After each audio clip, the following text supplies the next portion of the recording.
During dinner with my son, I received a text message. Get out. He's selling your house tonight. During dinner with my son, my phone buzzed with a message from a stranger. 6 words that turned my world upside down. Get out now. He's selling your house. Tonight. My son, my only child, sat across from me smiling, and I knew exactly who he was. Before we continue, please subscribe to the channel and let us know where you are listening in the comments. The lights from the yachts at the Seattle harbor glittered through the restaurant's floor-to-ceiling windows, casting a fake, shimmering piece across our table. It was just past 7. The air smelled of salt and money. In front of me, a half-dozen oysters glistened on a bed of ice. I picked up the small silver fork, preparing to pry one loose from its shell. It was supposed to be a nice evening, a chance to reconnect. Across the white tablecloth, my son, Evan, sat beside a man named Carter Lawson. Evan had called him his new business partner. I just saw a shark in a $1,000 suit. Carter's smile was too smooth, too practiced. Evan's was strained. He kept adjusting his tie and wouldn't quite meet my eyes. Carter slid a sleek iPad across the table, placing it next to the bottle of chilled white wine. The screen was dark. I've prepared a few documents for you to look over, Marjorie. Just for convenience, Carter said, his voice like polished stone. Digital age, everything needs to be fast. Evan nodded quickly, a puppet on a string. That's right, Mom. Just a quick look so we don't waste anyone's time later. Waste whose time? The question formed in my mind, sharp and cold. But before I could ask, my phone, resting by my plate, gave a soft buzz, a text message. I glanced down, my annoyance momentarily shifting. It was an unknown number. My thumb swiped the screen open. Get out now. He's selling your house. Tonight. The words didn't register at first. They were just black letters on a white screen. Then I saw the attachment below it. A picture. I tapped it open. It was a screenshot of a DocuSign page. The digital letterhead was stark and official. And there, under the heading Prepared For, was my name, Marjorie Hale. Below it, my address. The address of the Queen Anne house I had lived in for 50 years. The house my husband and I had built our lives in. The house where I had raised Evan.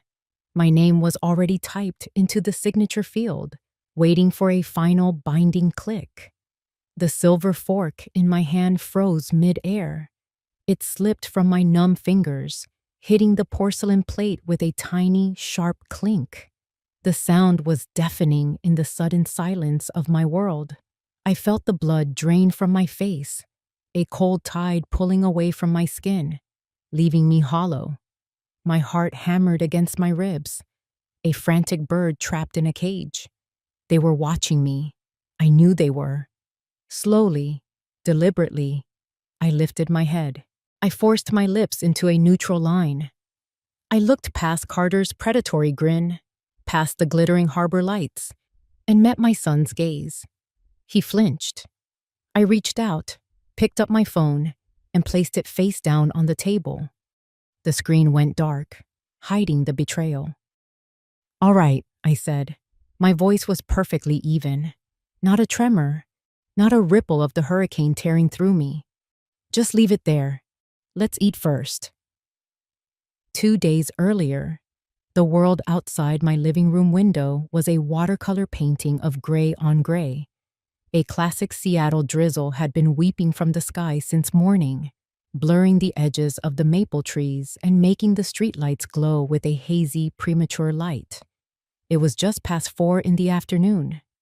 Inside, my Victorian home was quiet, a sanctuary of polished wood and old memories.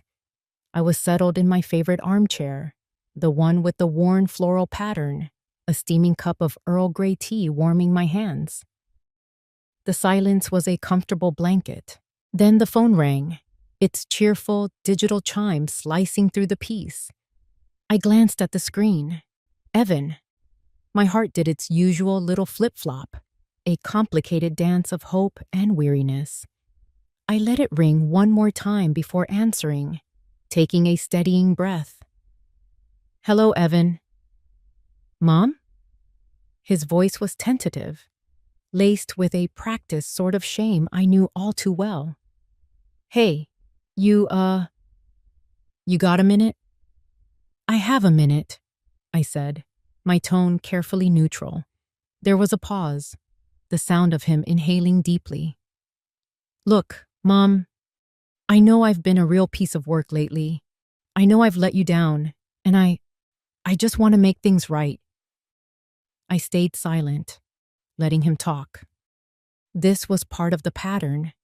The apology tour always came before the ask. I mean it this time, he insisted, as if reading my mind. I want to turn over a new leaf, for real. And I want to start with you. I want to treat you to a really nice dinner. Down at the harbor, that fancy seafood place you like. My treat. I took a sip of my tea. The bergamot was fragrant, calming. What's the occasion, Evan? The occasion is us, he said, his voice suddenly brimming with an almost manic energy. It's about fixing things. And Mom, I have something amazing to share with you. Something incredible. It's a once-in-a-lifetime opportunity. A real game changer that could change everything for both of us. For both of us. Those were the words that always hooked me. The idea that we were a team. That his success was my success. It was a powerful lure. My husband, his father, had been gone for 10 years now, and the fierce primal need to see my son happy, to see him secure, was a weakness Evan had learned to exploit. But I wanted to believe him. Every fiber of my being, every cell in this weary mother's heart, screamed at me to believe him. I closed my eyes. A single, deep crease formed between my brows. A nice dinner sounds lovely, Evan. The relief in his voice was a palpable wave. Great. Is Friday okay? Say 7 o'clock? Friday at 7 is fine. Awesome, Mom. This is going to be great. You'll see. After we hung up, I didn't move. My eyes remained closed, shutting out the gray afternoon. I ran my thumb over the smooth, cool glass of the phone's screen, as if I could somehow feel the sincerity I so desperately craved from the son on the other end of the line. My gaze drifted to the small, silver-plated frame on the end table beside me. It was a picture of me and my husband, Richard, on our wedding day. We were young, impossibly young, standing proudly in front of the house. Our house. Richard's arm was around my waist, and we were both laughing, beaming at a future that felt as solid and real as the foundation beneath our feet. I wanted that feeling back. I wanted to believe this dinner was the first step. The echo of Evan's promises lingered in the quiet room long after the call ended.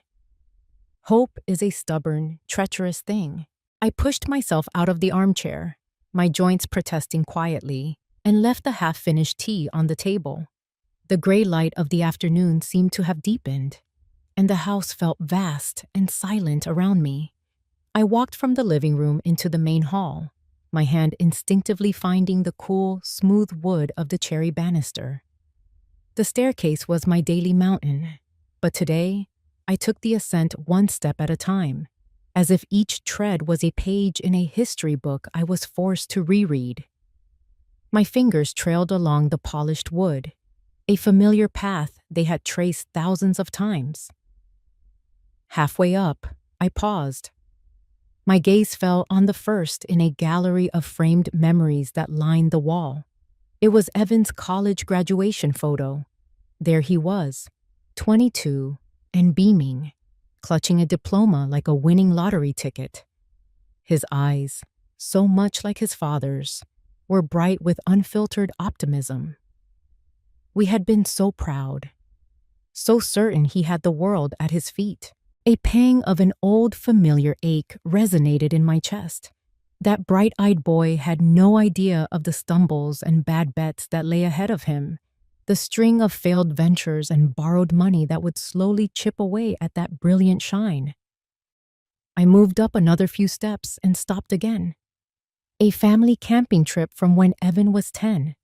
Richard, my Richard, had his arm around me, his flannel shirt a blur of red and black.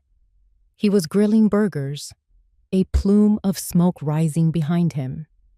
Evan stood in the foreground, proudly holding up a tiny fish he'd caught, his 2 front teeth missing. We were happy. It was a simple, uncomplicated happiness that felt a world away now, a snapshot from another lifetime. My hand came to rest on the final, largest frame near the top of the landing. It was from our wedding. Richard looked impossibly handsome, and I was a girl in a white dress, believing our life together would be a fortress. Looking at his face, his kind eyes, the memory came rushing back, not as a gentle wave, but as a sudden, overwhelming tide. It was near the end. He was in our bed, the one we'd shared for nearly 40 years, and the illness had whittled him down to almost nothing. But his voice, though weak, was firm, his grip on my hand surprisingly strong. He had looked around the room, his gaze lingering on the window that overlooked the garden he had so lovingly tended. "Marjorie," he'd whispered, his breath catching. "This house, promise me. This house isn't just bricks and mortar. It's our memories. It's Evan's height marked on the kitchen doorframe. It's the ghost of my bad singing in the shower. It's the scent of your roses in June." He squeezed my hand. "Selling it would be like cutting off our own roots. Don't let anyone ever make you do that." A tear I hadn't realized was forming escaped and traced a cold path down my cheek. I had promised him. It was a sacred vow. My fingers left the frame and brushed against the wall beside it, finding a familiar imperfection in the plaster. A long, jagged scratch, painted over, but still visible if you knew where to look. Evan, age 8, had been trying to ride his new bicycle down the stairs, a harebrained scheme that ended in a crash of tangled limbs and metal.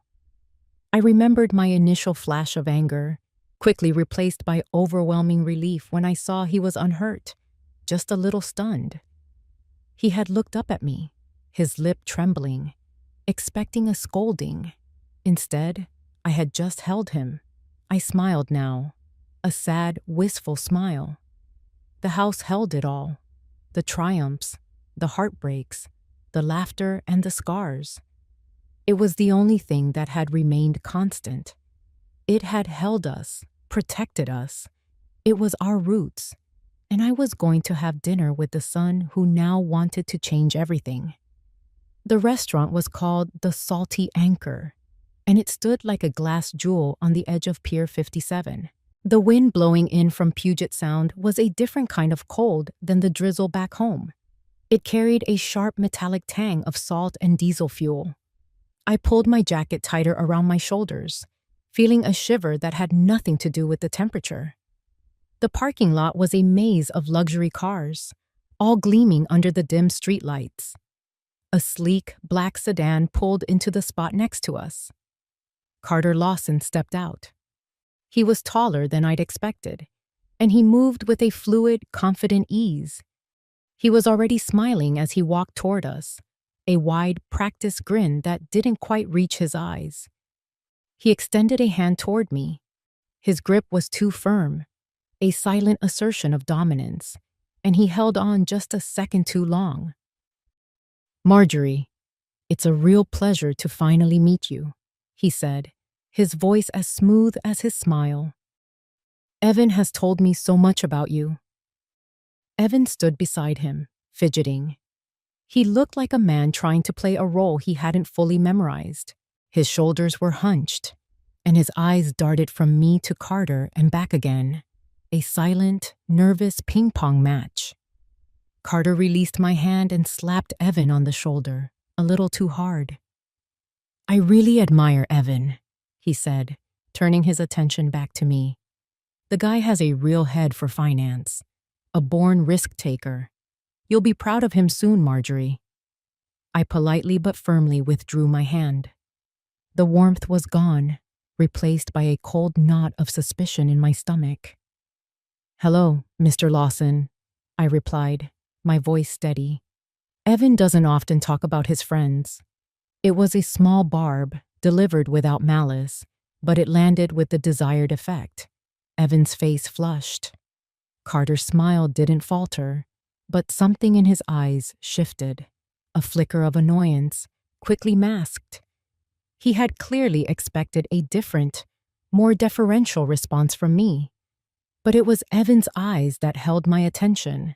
As Carter spoke, building him up in my presence, I saw it. A look of complete dependency, a desperate need for approval. Evan wasn't a partner in this venture. He was a subordinate, a tool, a boy looking to his master. Even worse, there was a flash of something that looked a lot like fear. My mother's intuition, a sense that had been dulled by years of false alarms and forgiving too much, suddenly snapped back to life. It was a cold, clear certainty. The alarm bells weren't ringing. They were deafening. Whatever was happening tonight, it wasn't about fixing things. It wasn't about a son wanting to make his mother proud. It was about a desperate man, an opportunity, and a powerful predator. And the predator was watching me. I took a breath and forced a small, polite smile. Shall we go in? It's getting a bit chilly out here. We were seated at a corner table, the city lights a glittering backdrop to the unfolding drama. A young waitress placed a platter of appetizers between us, seared scallops and calamari. The initial pleasantries had evaporated, leaving a tense silence that the cheerful clinking of silverware couldn't quite fill. Evan picked at a scallop, pushing it around his plate. Carter sipped his wine, watching me over the rim of his glass with an unblinking, reptilian gaze. They were laying the groundwork, and I decided to let them. Evan was the one to break the silence, just as I knew he would be. He cleared his throat. You know, Mom, he began, his tone artificially casual. Real estate prices in Queen Anne are just crazy high these days. I was looking online. I heard our house could be worth over $2 million now. Can you believe that? He said it like he was sharing a fun fact, but it was a key turning in a lock. It was the opening line of a well-rehearsed play. Right on cue, Carter leaned forward, placing his wine glass down with a soft click. With the market like this, Marjorie, have you ever considered restructuring your assets? He asked, and his voice smooth as silk. Leveraging that equity? A lot of people in your position are cashing out. Think about it. Moving to a first-class assisted living community. No more worrying about roof repairs, yard work, property taxes. Just 24/7 care and a nice fat nest egg to enjoy. The words were slick with poison. People in your position. He made me sound like a decrepit old woman, a burden who couldn't manage her own affairs.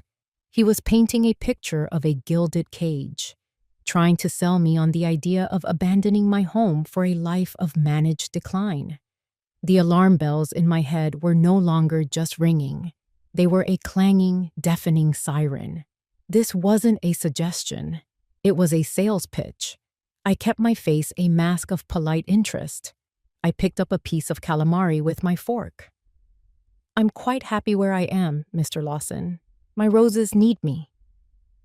My simple domestic answer seemed to throw them off for a second.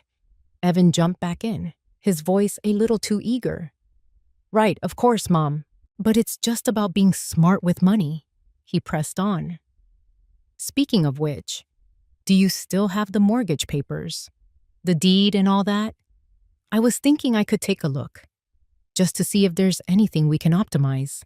Maybe refinance, get a better rate. Just trying to help you save a little money. There it was. The next step. Get the documents. Get control. He made it sound so innocent, so helpful. The son just trying to look out for his aging mother. But I saw right through it.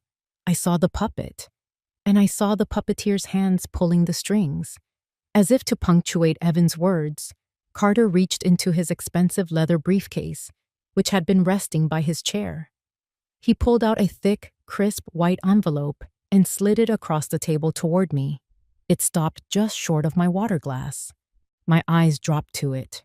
Embossed in neat gold letters on the front were the words, "Proof of funds, Lawson Capital LLC." It was a power play, a vulgar display meant to overwhelm me, to show me the sheer size of the money on the table and make me feel small, to make the deal feel so real, so immediate, that I would be a fool to refuse. I looked at the envelope, then I looked up, meeting Carter's smug gaze, then Evan's anxious one. I didn't touch it. I simply took a slow, deliberate sip of my ice water, letting the silence stretch. I would not take the bait.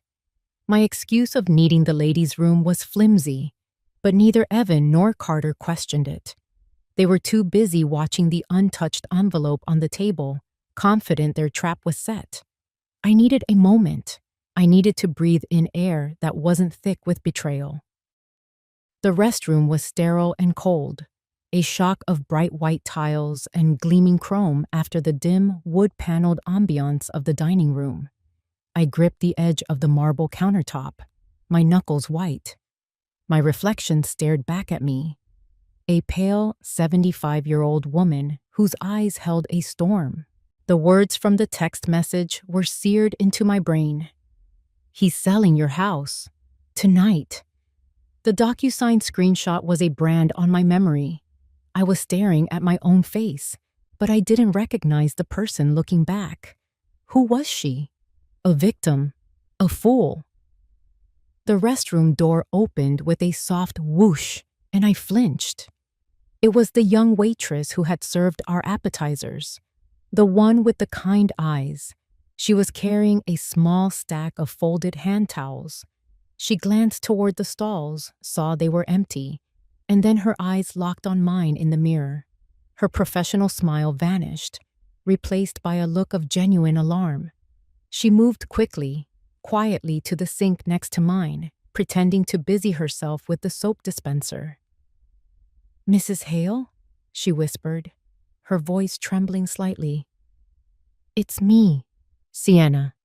Sienna Nguyen. I was in your homeroom in middle school, at Queen Anne Middle."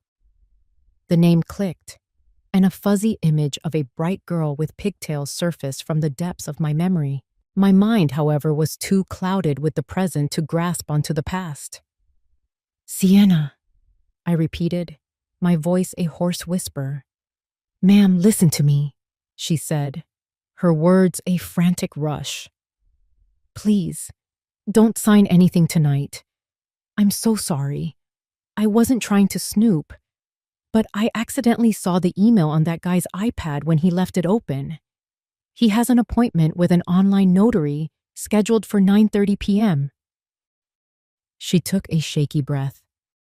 And I waited on your son last week. He was with a friend, and I heard him bragging. He said he was about to close a huge deal right at the dinner table and finally get his hands on his inheritance." The word inheritance hit me like a physical blow. I wasn't dead. This wasn't an inheritance. It was theft. Sienna's hand shot out and pressed something into mine. It was a paper napkin, folded into a tight little square. "I wrote it down," she whispered. I looked at her, truly looked at her, and saw the fear and conviction warring in her young face. She was taking a huge risk for me, a teacher from over a decade ago. As she turned and fled the restroom, my fingers uncurled. I opened the napkin. Scrawled in blue pen, in rushed, messy handwriting, were the words, "E-Notary, 9:30 p.m. High cancellation fee contract." The initial shock, the icy numbness, it all burned away. In its place, a terrible, painful clarity descended. This wasn't a mistake. It wasn't a misunderstanding. It was a calculated, cold-blooded plan. The high cancellation fee. That was the leverage, the reason for the pressure, the gun to my head. I crushed the napkin in my fist. The paper was a fragile anchor in the hurricane of my emotions. The image of the fool in the mirror was gone. The hurt was still there, a deep, gaping wound in my soul. But something else was crystallizing over it. Something hard and cold and sharp. It was resolve. I smoothed my dress, lifted my chin, and looked at my reflection one last time. The woman staring back was no longer a victim. She was a mother about to protect her home, and she was going to war. The walk back from the restroom felt like a mile. The smooth jazz music that had seemed sophisticated just minutes ago now sounded like a funeral dirge. The low hum of conversation and the clinking of glasses felt distant, like sounds from another world. My world had shrunk to the crushed napkin in my fist and the roaring in my ears. I had to place a hand against the cool wood-paneled wall to steady myself, my breath catching in my throat. And that's when the memory hit me, ambushing me in the hallway. It wasn't a gentle recollection. It was a ghost leaping out of the past, cold and solid. Evan was 20. He stood in this very same hallway. No, not this one. The one at home, but the feeling was identical. He was crying, his face blotchy and swollen. Not the quiet tears of sadness, but the ugly, heaving sobs of utter shame. He couldn't look at me. He just stared at the worn pattern on our Persian rug as he confessed. He'd taken his grandfather's gold pocket watch, my father's watch, the one Richard had promised to pass down to him, and pawned it. He had gambling debts, again. The money was gone, lost on a horse that didn't win or a hand of cards that went south. "Just this once, Mom," he choked out, the words mangled by his sobs. "I promise I'll quit. I swear to God I'll get help. I can get it back. I just need—" He needed money. He always needed money. I remembered the feeling of betrayal then. It had been a sharp, physical pain, like a knife twisting in my gut.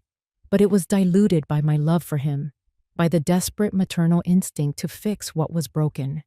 I had taken the money from my savings account, the nest egg Richard and I had carefully built, and I had gone to the pawn shop myself. I remembered the bored look on the clerk's face as he slid the watch, my father's watch, across the counter. It felt cheapened, tarnished, not by time, but by my son's desperation. I had saved him. I had bought back the piece of our family history, and I had believed his promises. I had paid for counseling. I had held him while he cried. I had chosen to believe that it was a one-time, rock-bottom mistake. Fool me once. The memory faded, leaving the bitter taste of truth in its place. The man sitting at that table, smiling his strained smile, was the same boy who had sold his heritage for a quick fix. The only thing that had changed was the scale of the betrayal. He'd graduated from a pocket watch to a $2 million house. My house. My roots. The pain in my chest was immense, a crushing weight. But as I stood there, leaning against the wall of that soulless restaurant, the pain began to change. It began to cool, to harden. It forged itself into something else. The hurt was still there, but it was now encased in ice. The naive hope that had brought me here tonight was dead and buried. I took a deep, shuddering breath, pulling in the stale, conditioned air. I pushed myself off the wall. My spine straightened. My hand, still clutching Sienna's note, relaxed and then tightened into a fist of pure resolve. History was repeating itself, but this time, the ending would be different. I would not be the savior. I would not be the enabler. I would be the one who finally said, "No more." I started walking again, my steps no longer hesitant. They were firm, measured. I was no longer walking back to a dinner. I was walking onto a battlefield. When I returned to the table, the main course had arrived. 2 beautiful plates of pan-seared salmon rested on beds of creamy mashed potatoes with vibrant green asparagus spears arranged just so. It looked like a picture from a magazine, a perfect meal that no one was going to eat. The air was thick with unspoken accusations, heavy enough to choke on. Carter's smile was gone, replaced by a tight, impatient line. Evan wouldn't look at me. He stared intently at his salmon, as if it held the answers to the universe. I sat down, placed my napkin in my lap, and picked up my fork. Then, I completely ignored Carter Lawson. I turned my full attention, my entire being, to my son. I didn't raise my voice. I didn't accuse. I did the last thing either of them expected. I spoke to him gently. "Evan," I said, my voice soft, almost conversational. "A funny thing popped into my head just now. Do you remember the smell of the paint in your bedroom when you were little?" He flinched, his fork clattering softly against his plate. He finally looked up, his eyes wide and panicked. "What? I don't know, Mom. Paint smells like paint." "No, not this paint," I continued, a faint, wistful smile on my face. "It was that specific shade of blue. Sky blue, you called it. Your father had to mix it 3 times to get it just right for you. It had this chalky, sweet smell. For weeks, the whole upstairs smelled like your blue sky. You were so proud of that room." A bead of sweat trickled down Evan's temple. He looked like a cornered animal. He glanced at Carter, a desperate, silent plea for help. But Carter was staring at me. His eyes narrowed, trying to figure out what game I was playing. I didn't let up. I kept my voice as soft as a lullaby. "And what about the maple tree in the backyard?" I asked Ed. "The big one by the fence. Do you remember climbing it? You carved your initials into the trunk with that little pocket knife your grandfather gave you. You carved your name, and then a heart, and then the initials of that little girl next door, Sarah. Every autumn, that tree turns the most brilliant shade of red. It sets that whole corner of the yard on fire. It's about to turn now, you know." Evan's face was pale. He started shifting in his seat, his expensive suit suddenly looking too tight, too hot. He wiped his sweaty palm on his trousers. "Mom, I don't see what this has to do with anything," he stammered. "It has to do with everything, Evan," I said, my voice still quiet, but now with an edge of cold steel beneath the velvet. Out of the corner of my eye, I saw Carter's fingers begin to tap a frantic, silent rhythm on the white tablecloth. Tap, tap, tap.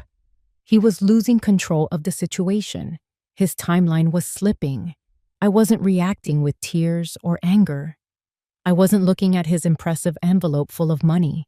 I was playing a different game entirely.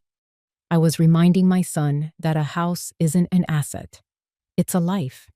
It's the smell of paint and the names carved in a tree. I was giving him one last chance. One final off-ramp on the highway to hell he was speeding down. And I was letting the shark in the suit know that he was swimming in my water now. The stalemate at our table was a thick, suffocating blanket. Carter's tapping finger was the only sound in our little bubble of misery. I knew I couldn't win this war alone. I needed reinforcements. I needed my lawyer. I pressed my fingertips to my temple and gave a small, convincing sigh. "Evan, I'm so sorry, but I think I have a bit of a migraine coming on. The light in here is suddenly very bright. I'm just going to step out near the lobby for a moment to get my bearings." Before either of them could object, I pushed my chair back and stood up. I didn't look at them as I walked away, my steps measured and calm, betraying none of the frantic urgency pounding in my veins. I headed toward the front of the restaurant, a bustling area near the host stand and the coat check. The noise and movement provided the perfect cover. My eyes scanned the area, and I saw her, Sienna. She was wiping down an empty table near the entrance, her back to me, but I knew she was aware of my approach. As I passed, she glanced over her shoulder, a quick, almost imperceptible nod of solidarity. It was a small gesture, but it felt like a soldier's salute. I found a small alcove near the coat check, partially hidden by a large potted fern. My heart was hammering against my ribs, but my hands were surprisingly steady as I pulled out my phone. I didn't need to look up the number. I knew it by heart. I pressed the familiar digits for Naomi Brooks, our family lawyer for over 30 years. She was more than a lawyer. She was a bulldog, a friend. The phone rang once, twice. My stomach twisted into a knot. "Please, Naomi, pick up." Naomi Brooks. Her voice was crisp, professional, even at 8 o'clock on a Friday night. I turned my back to the room, cupping the phone with my hand, my voice a desperate whisper. "Naomi, it's Marjorie Hale. Listen to me." The words tumbled out, a frantic, hushed torrent. "He's tricking me, Naomi. Evan and another guy, a shark named Carter Lawson. They're trying to force me to sell the house. Right here, right now, at the dinner table. They have an e-notary scheduled for 9:30. What do I do? God, Naomi, what do I do?"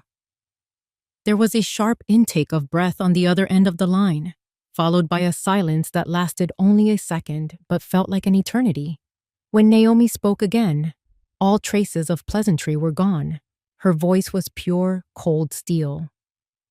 "Marjorie, listen to me very carefully. Do not sign anything. Do you hear me? Nothing."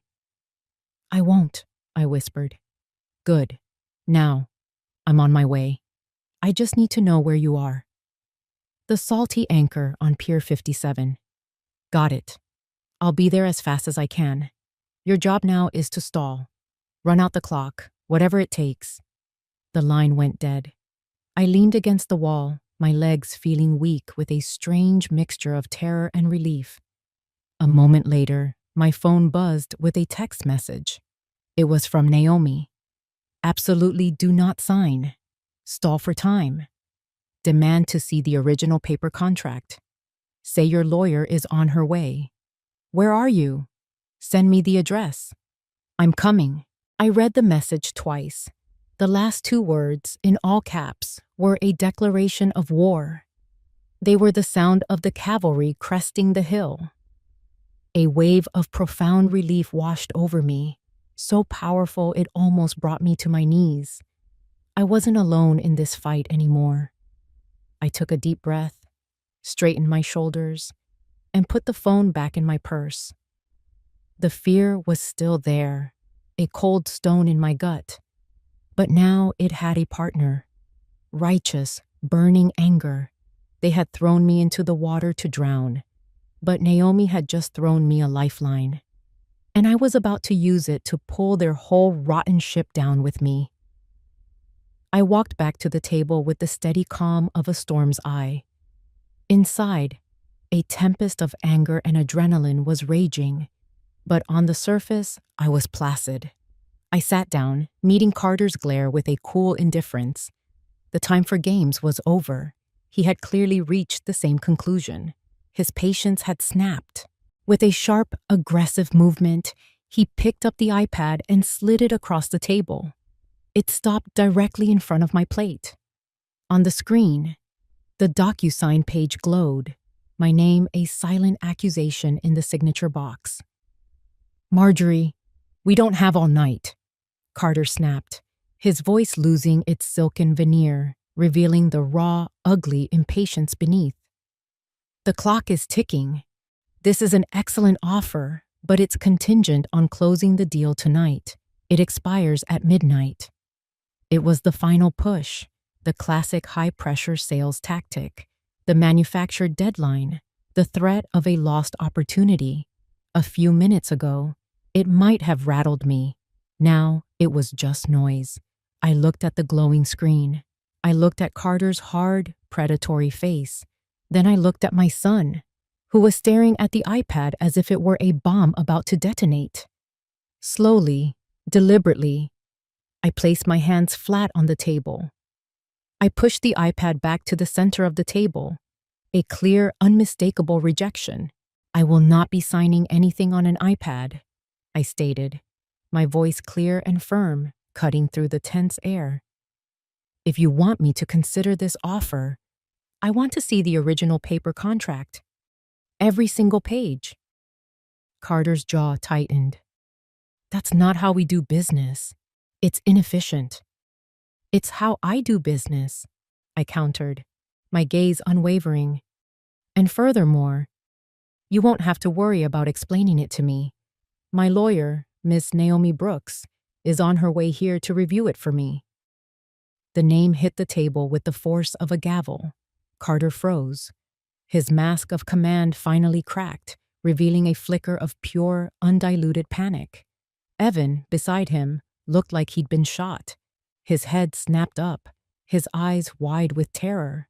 But I wasn't finished. I saved the final, most devastating blow for my son. I turned my eyes to him, pinning him in his chair with my gaze.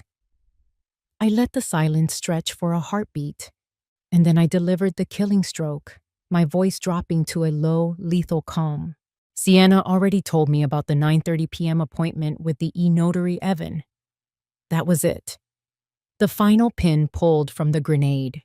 The color drained from Evan's face, leaving it a pasty, sickly white. He looked like a ghost. His mouth opened and closed, but no sound came out. Just a wet, gasping noise. He started to shake his head, a pathetic, jerky motion. No, Mom, it's not, he stammered, his words a meaningless jumble. The game was over. The board had been flipped. Carter stared at me, the gears turning furiously behind his eyes as he processed the total implosion of his plan. He had underestimated the old woman. He had assumed I was a relic, easily manipulated and scared. He never imagined I would have allies. He never imagined I would fight back. He looked from my face to Evan's crumbling one and back again. He knew. In that single, devastating moment, the shark knew the trap had snapped shut, not on me, but on him. The silence that followed my revelation was deafening. It stretched for what felt like an eternity, broken only by the distant murmur of the restaurant and the sound of my own quiet, steady breathing. At 8:35 p.m., the game was over, and we all knew it. The untouched plates of salmon and asparagus sat cold between us, a monument to their failed plan.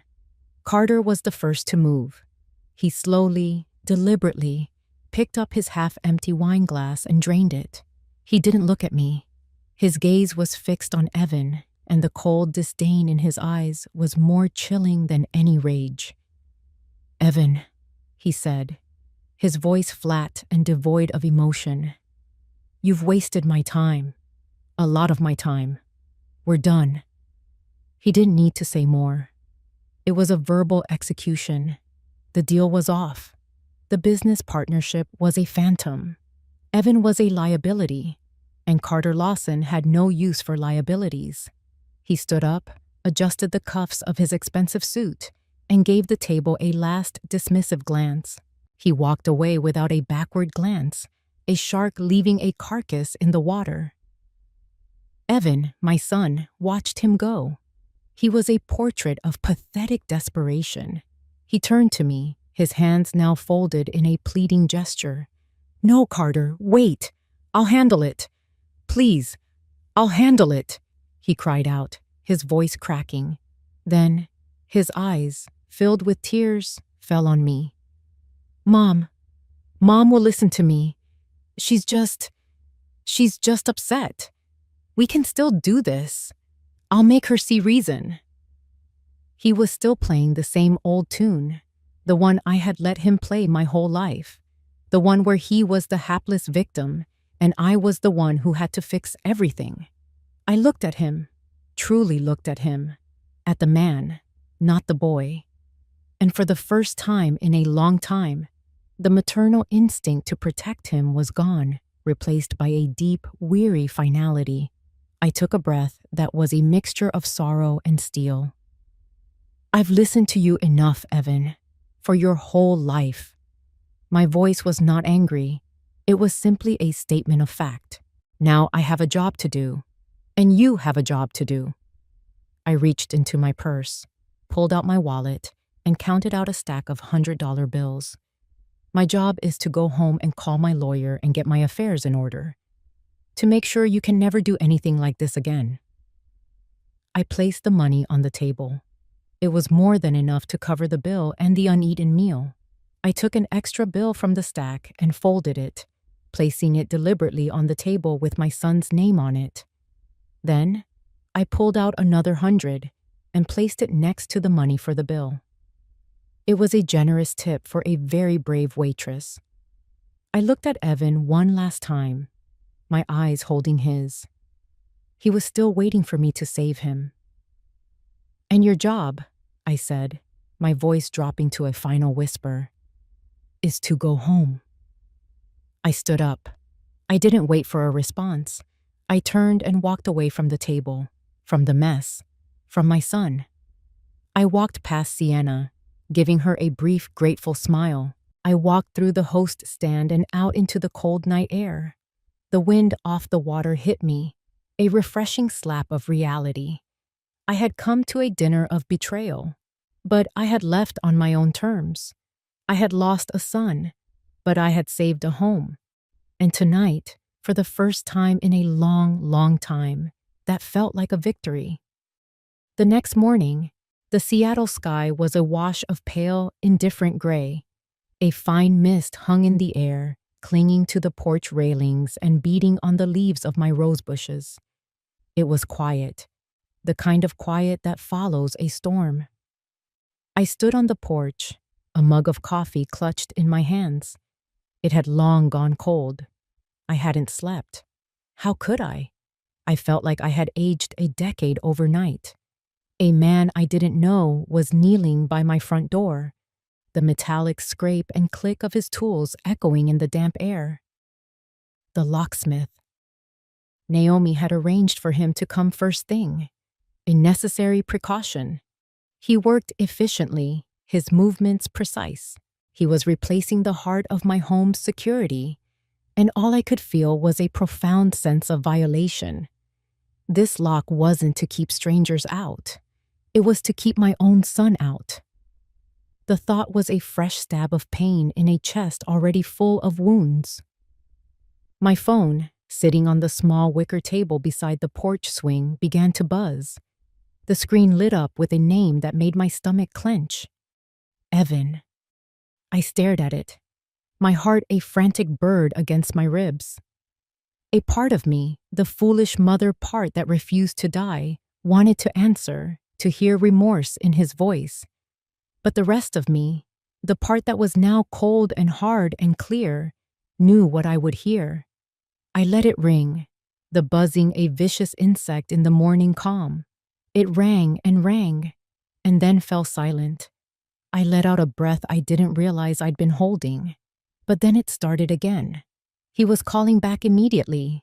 He wouldn't let it go. With a sense of grim finality, I reached out and answered, putting the phone to my ear without a word. The voice that hit me was not remorseful. It was a torrent of rage and blame. "You ruined everything," he spat, the words sharp and ugly. "That was my one shot, my one chance to finally get ahead, and you blew it. You never trusted me. You never believed in me." The accusations washed over me, but they had lost their power to wound. They were just words now, the desperate tantrum of a man-child who had been denied his prize.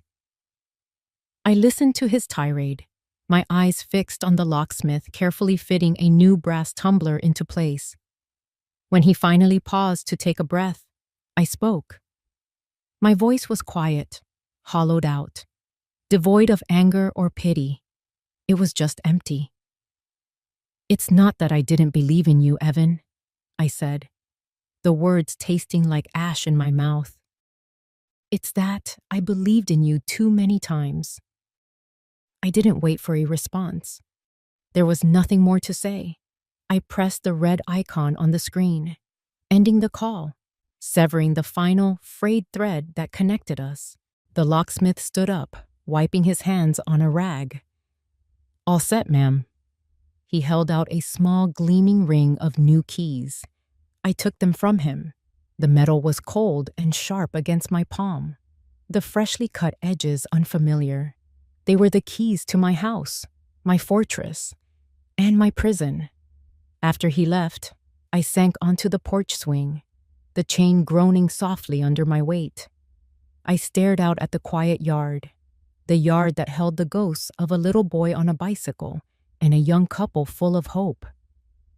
The wind chimes my husband had hung years ago tinkled softly, a gentle metallic whisper. I had saved the house, Richard's house. Our roots were secure, but I knew, with a certainty that was a physical ache in my soul, that I had lost something far more precious in the wreckage of last night's dinner. My phone screen lit up again on the table. A new text message from Evan. I didn't look at it. I didn't have to. I just stared at the empty space where the locksmith's van had been. And for the first time since this nightmare began, I let the tears come. They rolled silently down my cheeks, hot against my cold skin. They weren't tears of relief or of victory. They were tears for the son I had lost, and for the mother who had finally had to let him go. If you enjoyed this story, please like the video, subscribe to the channel, and comment 1 below. If not, feel free to comment 0 so we know and can improve future videos. To hear the next story, click the box on the left. Thank you for watching.